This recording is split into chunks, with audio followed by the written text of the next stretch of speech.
Hello students, welcome to my channel. आज video रे तुम मानकर दशम श्रेणी संस्कृत बहिर हीराकुद बंध अर्थात हीराकुद बंध ए अनुच्छेद को पढ़ा बुझा और यार अभ्यास गुड़ी को करने।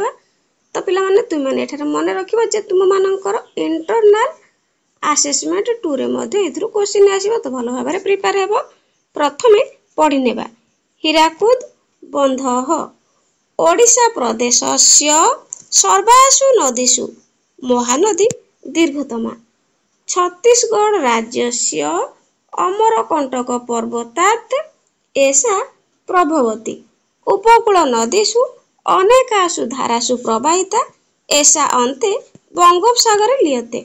वर्षा काले अस्याः धारासु प्रायः प्रलयंकरी बन्या आयाति अनया प्रभुतानि धनानि जीवनानि च क्षयन्ते।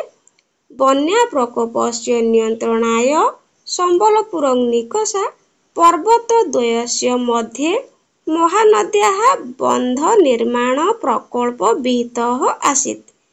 अस्य प्रकल्पस्य निर्माण कार्यम् अंतरराष्ट्रीय ख्यातिसम्पन्नः जन्त्रीप्रवर विश्वेश्वरैया महोदयः सम्पादितवान्। हीराकुद नामके स्थाने अयं बन्धः निर्मितः।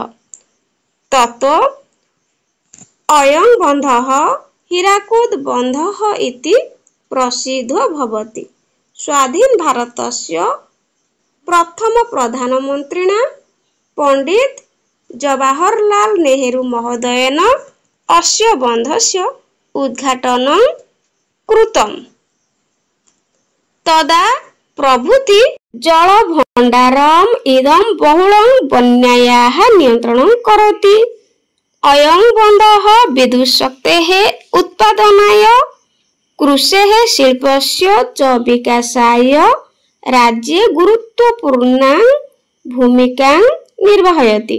शीततौ विविध काकलिनी नादिते विशाले जलभण्डारे अस्मिन् नौकाविहारः आबालवृद्धवनितां कृते उपभोग्य भवति।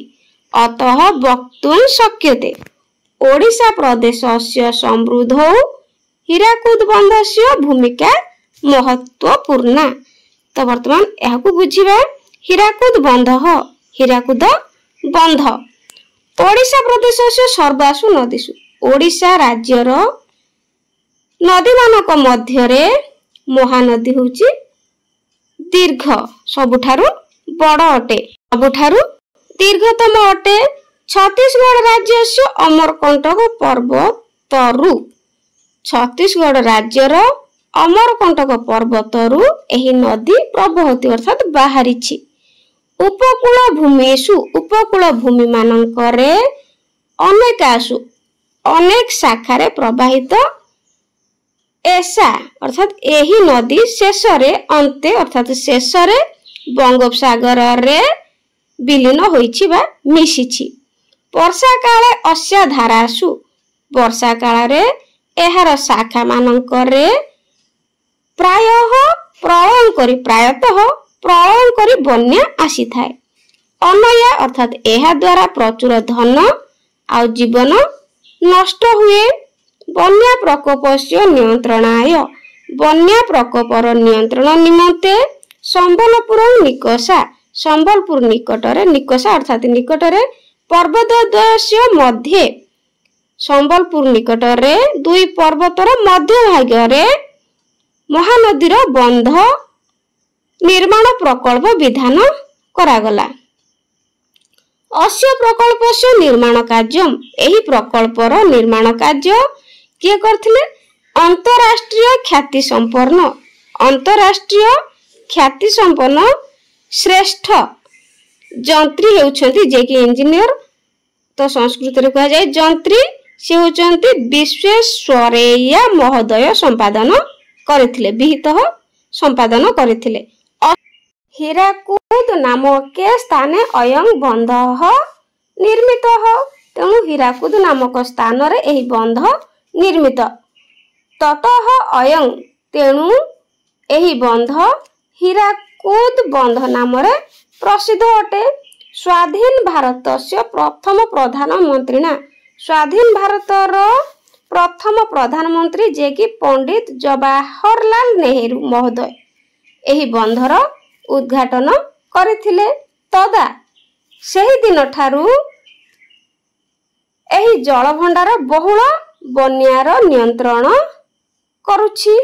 अयं बंध विद्युत शक्ति है। एही बंध विद्युत शक्तिर उत्पादन निमंते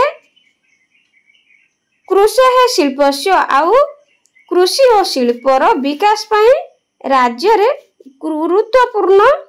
गुरुत्वपूर्ण भूमिका निर्वाह करुछि।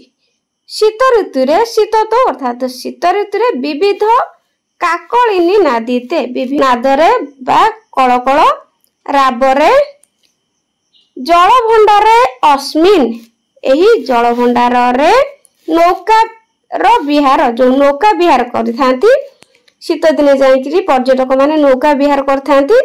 तो आबाल वृद्ध वनिता पिला ठारू वयस्क वृद्ध पर्यंत समस्त पाई उपभोग्य होइथाय। अतः वक्तुं शक्यते एणु कुहा जाय पारे ओडिशा प्रदेशस्य समृद्धौ अर्थात ओडिशा प्रदेशर समृद्धि रे हीराकुद बंधस्य भूमिका महत्वपूर्ण है। हीराकुद बंधर भूमिका होची गुरुत्वपूर्ण अटे। तो वर्तमान एहार अभ्यास गुडी को मध्य करनबा। संक्षिप्तम उत्तरं लिखत अति संक्षिप्त रे उत्तर लिखिबा। क महानदी केन रूपेण प्रवहन्ति लियते महानदी किपरि प्रवाहित होई विलीन होईची बा केउठी शेष होईची। उत्तर महानदी ओडिशा राज्यर उपकूल भूमि मानकरे अनेक धारा रे प्रवाहित होई शेष रे बंगोपसागर रे विलीन होईची बा शेष होईची। ख बन्या किं भवति बन्या द्वारा कौन हुए। उत्तर बन्या द्वारा बा बन्या फल रे विपुल धन जीवन क्षय हुए।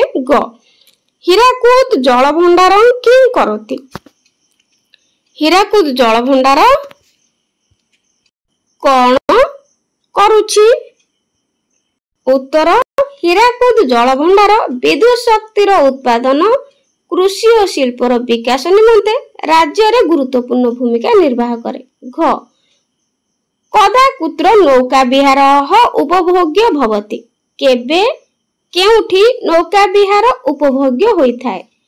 उत्तर शीत ऋतु रे हीराकुद रो विशाल जलभंडार रे नौका विहार उपभोग्य होइथाय। 2 नंबर अति संक्षिप्त उत्तर लिखत अति संक्षिप्त उत्तर लिखिबा। क ओडिशा प्रदेशस्य का दीर्घतम नदी ओडिशा राज्यर दीर्घतम नदी किए महानदी। ख अमरकंटक पर्वत कुत्र अस्ति अमरकंटक पर्वत कुत्र अस्ति। तो संधि विच्छेद कले कुत्र अस्ति। अमरकंटक पर्वत केउठी रहिछि छत्तीसगढ़ राज्य रे। ग महानदी कुत्र लियते महानदी केउठारे विलीन बा शेष होइछि। उत्तर बंगोपसागर रे। घ कह विश्वेश्वरैया महोदय उत्तर के विश्वेश्वरैया महोदय। उत्तर अंतरराष्ट्रीय ख्याति संपन्न श्रेष्ठ इंजीनियर। हीराकुद बंध हीराकुद जलभंडारं कदा काकलिनी नादितं भवति। उत्तर शीत